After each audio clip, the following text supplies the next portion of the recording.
তাহলে shallow foundation মানে এখানে আমার ফার্স্ট যেটা উঠে আসছে সেই গল্পটা হচ্ছে এখানে depth of foundation lesser equals width of foundation, তাই তো? এটা হচ্ছে আমার স্যালো ফাউন্ডেশন। কি আসছে, একটা হচ্ছে ফুটিং আর একটাকে বলছি ম্যাট বা র্যাফট। দেখো এই ফুটিং এর মধ্যে আবার তিনটে ভাগ করা আছে। দেখো একটা হচ্ছে স্প্রেড ফুটিং, এইটা আইদার ওয়াল ফুটিং ও হতে পারে, আবার তোমার যদি কংক্রিটের যে আইসোলেটেড ফুটিং হয় সেটাও হতে পারে। এটা লেখা আছে দেখো, কন্টিনিউয়াস বা স্ট্রিপ ইউজ করছি ফর ওয়াল ফুটিং, আর আইসোলেটেড ইউজ করছি, তাহলে এটা লেখার দরকার নেই, এটা লেখাই আছে নিচে। আইসোলেটেড ইউজ করছি, আইসোলেটেড আবার স্কোয়ার হতে পারে। আইসোলেটেড কি হতে পারে, প্ল্যানে দেখছি স্কোয়ার, প্ল্যানে দেখছি সার্কুলার, প্ল্যানে দেখছি রেক্ট্যাঙ্গুলার। এখান থেকে কি হয়েছে, এখান থেকে একটা স্কোয়ার কলাম উঠেছে, এখান থেকে একটা সার্কুলার কলাম উঠেছে, এখান থেকে একটা রেক্ট্যাঙ্গুলার কলাম উঠেছে। তাহলে একটা ফুটিং সেখান থেকে একটা করেই কলাম রেস্ট করছে, তাহলে সেই ক্ষেত্রে আমরা তখন বলছি আইসোলেটেড ফুটিং। যদি ওয়াল কন্টিনিউ ওয়াল চলে যাচ্ছে, ব্রিকের স্টেপ স্টেপ স্টেপ স্টেপ করে হয় না, যে আমি ধরো আমি 50 ইঞ্চি করেছি, তারপরে আমি কমিয়ে নিয়ে এসেছি সেটাকে 25 ইঞ্চি করেছি, তারপর 10 ইঞ্চি করে, এইভাবে যদি করি তাহলে সেটা আমার কন্টিনিউয়াস বা স্ট্রিপ ফুটিং এর আন্ডারে যাচ্ছে। কম্বাইন্ডের ক্ষেত্রে প্ল্যান এরিয়াতে আমরা যদি দেখছি যে দুটো সেম লোড ক্যারি করছে, সেম সাইজ কলাম আছে, তাহলে তখন রেক্ট্যাঙ্গুলার কম্বাইন্ড ফুটিং পাবো। ট্রাপিজয়েডালে যদি দেখি যে আমার কি হচ্ছে, এইদিকে প্ল্যানে দেখছি সব ভিউ গুলো, এখানে একটা ছোট কলাম আছে বা তার উপর লোডিং কম, এন্ড বিগার সাইজ কলাম আছে বা তার উপর লোডিং বেশি, তাহলে তখন আমরা ট্রাপিজয়েডাল শেপে ফুটিং পাচ্ছি। তো যা কিছু এখানে গল্প হচ্ছে সেটা তো ফুটিং নিয়েই। চেষ্টা করতে পারলাম।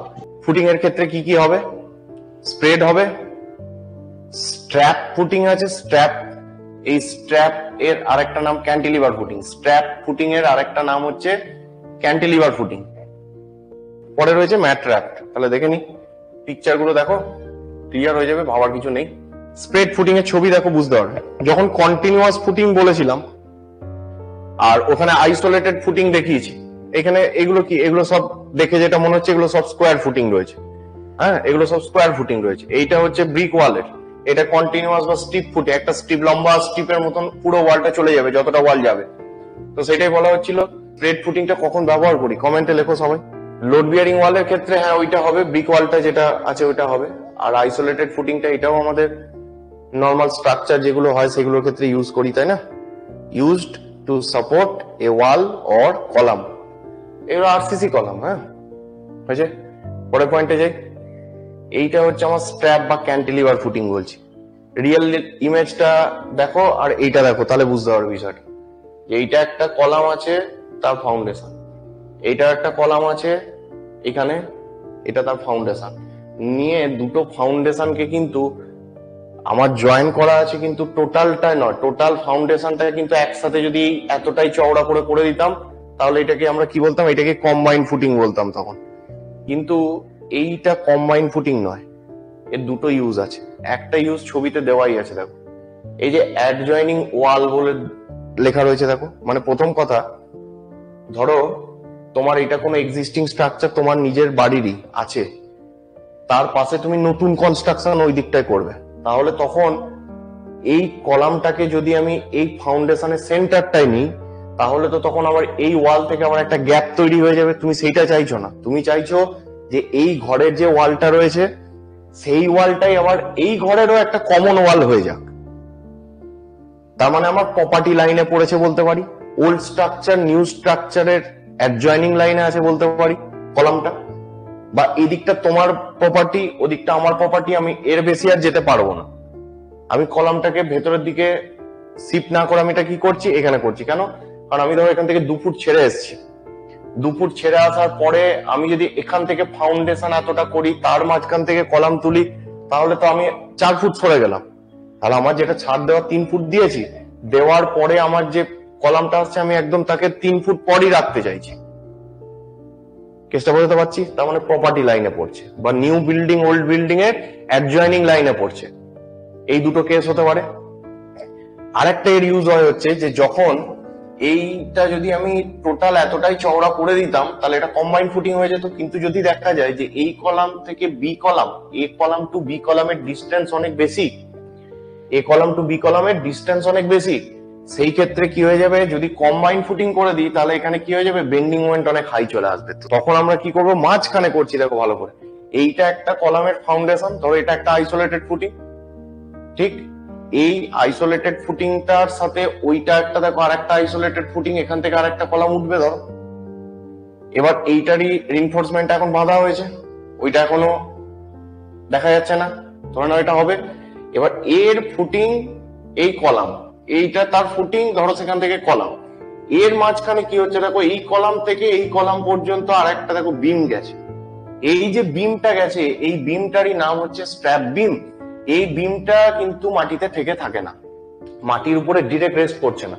বিষয়টা এরকমই যে যেন এই কলামটার থেকে এই একটা বিম বেরিয়ে এসছে, সেই বিমটাই যেন এই কলামটাকে এইভাবে ধরে রেখেছে। আমরা বলতে পারছি এই বিমটাই এসছে, এই বিমের রিনফোর্সমেন্টটা কিন্তু কলাম টু কলাম। কাস্টিং করার পর কংক্রিটটা এরকম হবে, কিন্তু রিনফোর্সমেন্ট যেটা আছে সেটা কিন্তু কলাম টু কলাম আছে। তাহলে আমি যদি দেখি এই কলামটা থেকেই যেন এই বিমটা এসে এই কলামটাকে হোল্ড করে রেখেছে, সেই জন্য যেন ক্যান্টিলিভারের মতন ধরে রেখেছে। মানে এইটা মেন কলাম, আমার এই জায়গাটা মেন কলাম, এখান থেকে স্ট্র্যাপ বিম গেছে, স্ট্র্যাপ বিম গিয়ে ওই দিকের যেটা প্রপার্টি লাইনের কলাম তাকে ধরে রেখেছে যেন ক্যান্টিলিভারের মতো। তাহলে প্রথম কথা হচ্ছে যে কোথায় ইউজ করব, বললাম এক হচ্ছে প্রপার্টি লাইনে যদি চলে আসে তখন আমার স্ট্র্যাপ বিম লাগে। এই ফাউন্ডেশনটা বা ফুটিংটার নাম স্ট্র্যাপ ফুটিং, ওই বিমটার নাম স্ট্র্যাপ বিম হলো। এবারে এইখানে যেটা লিখে রাখতে হবে যে এসেন্ট্রিক ফুটিং এট প্রপার্টি লাইন যদি হয়, এসেন্ট্রিক ফুটিং মানে বুঝতে পারছো, এইটা তো এসেন্ট্রিকই, এটা যদি সেন্টারে থাকতো তাহলে অ্যাক্সিয়াল বলতাম। এইখানে তো ফুটিং এর সেন্টারে তো কলামটা নেই, তাহলে ফুটিং এর একটা সাইডে সরে আসছে, তাহলে ওটা নোট করে রাখতে হবে। পয়েন্টটা নোট করে নিতে হবে, এসেন্ট্রিক ফুটিং এট প্রপার্টি লাইন, এটা ইউজ করতে পারি। আরেকটা বললাম যে কলাম টু কলাম যদি ডিস্টেন্স খুব বেশি হয় এবং সেই ক্ষেত্রে কম্বাইন ফুটিং ব্যবহার করলে কি হয়ে যাবে, হাই বেন্ডিং মোমেন্ট চলে আসবে, সেই ক্ষেত্রে আমরা ওটা কম্বাইন ফুটিং কে অ্যাভয়েড করে তখন আমরা স্ট্র্যাপ করব। নেক্সট পয়েন্ট হচ্ছে কম্বাইন ফুটিং, যখন দুটো কলাম দূরে দূরে হয়ে যাচ্ছে, কম্বাইন ফুটিং দিলে হাই বেন্ডিং মোমেন্টের চান্স আছে, তখন আমরা করলাম স্ট্র্যাপ বিম বা ক্যান্টিলিভার ফুটিং করলাম। কিন্তু যদি দেখা যায় যে কলাম দুটো খুব কাছাকাছি পড়ে গেছে, অপোজিট কেস, কলাম দুটো কি হয়েছে বলো, কাছাকাছি পড়ে গেছে, তাহলে তখন দেখা যাচ্ছে যে এর জন্য যদি আইসোলেটেড ফাউন্ডেশন আমি করতাম, ওই দিকের কলামটার জন্য ধরো আমার এতটা জায়গা খেয়ে যেত। আবার দেখা যাচ্ছে যে এই সাইডের কলামটার জন্য ধরো আমার এই এতটা জায়গা লাগতো। তার মানে কি হচ্ছে, এখানে একটা ফুটিং আর একটা ফুটিং এর সাথে কি করছে, ওভারল্যাপ করছে। তাহলে এই ক্ষেত্রে আমরা তখন কি করতে পারি, এই ক্ষেত্রে কম্বাইন ফুটিং করতে পারি।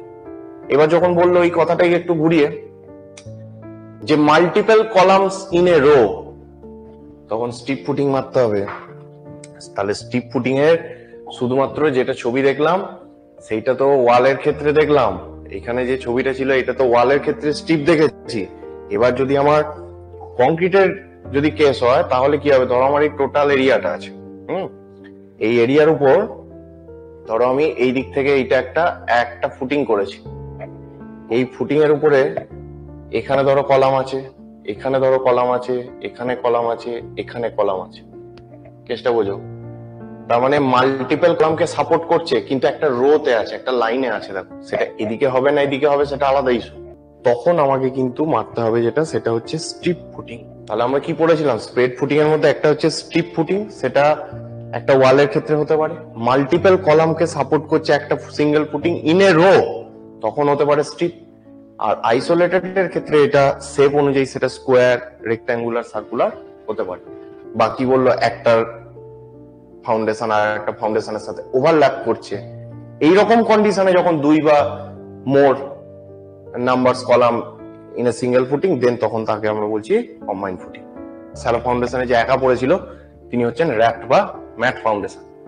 এখানে যেটা দেখতে হবে যে টোটাল যে এরিয়াটা রয়েছে, total area in the sense দেখা যাচ্ছে যে আমার এইটাই যদি আমরা দেখি যে এটা আমার টোটাল এরিয়া, ঠিক এই এরিয়ার উপরে আমাকে কি করতে হবে, কলাম বানাতে হবে। এবার কলাম করতে গিয়ে আমরা যেটা দেখতে পাচ্ছি সেটা হচ্ছে যে ধরো এই কলামটা যেটা উঠছে তার জন্য ধরো এরিয়া ফাউন্ডেশন দিতে হবে এতটা, এর পরেরটা যেটা আছে তার জন্য ধরো দিতে হবে এরকম, তার পরেরটার জন্য দিতে হবে এরকম। এবার এখানে দেখা যাচ্ছে যে এখানে এই যে টোটাল 9টা কলামকে সাপোর্ট করতে হবে, ধরে নাও আমার এখানে তোমার জায়গা ছিল হচ্ছে ধরে নাও 2 কাঠা জায়গা ছিল, তুমি 2 কাঠা জায়গা কিনেছো, ঠিক আছে? 2 কাঠা জায়গার মধ্যে যদি দেখা যাচ্ছে যে 1 কাঠা জায়গাতেই কলামের এই ফুটিং এর এরিয়া কভার করে গেছে, মানে 2 কাঠা জায়গার উপর আমার বিল্ট আপ এরিয়া হচ্ছে, সেই 2 কাঠার মধ্যে 50% বা তার অ্যাবভ এরিয়া আইসোলেটেড ফুটিং এর ফাউন্ডেশন বা ফুটিং এর এরিয়াতে কভার হয়ে যাচ্ছে, তখন বলা হচ্ছে যে এইটা না করে, তখন আর আইসোলেটেড না করে বলছে ডাইরেক্ট তুমি কোথায় চলে আসবে, বলছে এতে চলে এসো, র্যাপটে চলে এসো বা ম্যাট ফুটিং এ চলে এসো। কি করবে, বলছে এখানে আর বক্স কাটিং করতে হবে না। দেখো এইখানে মাটির লেভেল ছিল, এক্সিস্টিং গ্রাউন্ড লেভেল ছিল কোথায়, এখানে।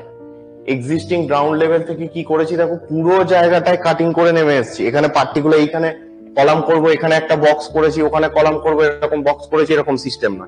এখানে টোটাল এরিয়াটা, ফুল এরিয়াটাকে নিয়ে বক্স করে নিয়েছি।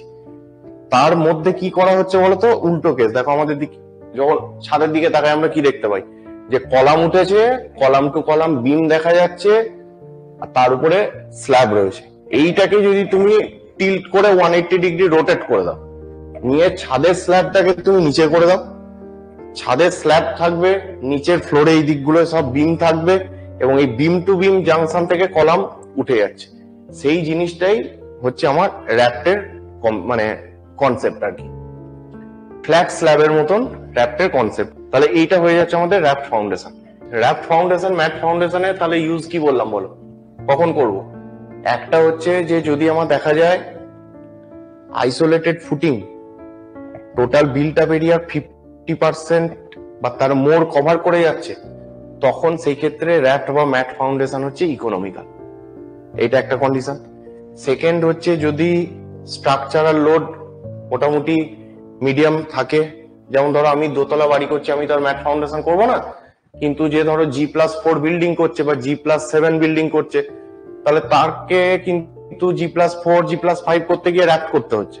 সেকেন্ড কি এলো, যে না স্ট্রাকচারাল লোড ইন্টারমিডিয়েট আছে, মিডিয়াম, খুব লো নয়, বিশাল হাইও নয়, 20 তলা বাড়িও নয়, দোতলা বাড়িও নয়, 5 তলা বাড়ি, 4 তলা বাড়ি, এরকম বাড়ি হচ্ছে, বিল্ডিং হচ্ছে, ফ্ল্যাট হচ্ছে। তখন কি করবে, তখন ম্যাটে যাবে, যে ঠিক আছে এখানে যে সয়েলটা রয়েছে তার যে বিয়ারিং ক্যাপাসিটি সেটা যা আছে তাতে করে একটা 5th ফ্লোর বা 6th ফ্লোর এটাকে সাপোর্ট দিতে পারে।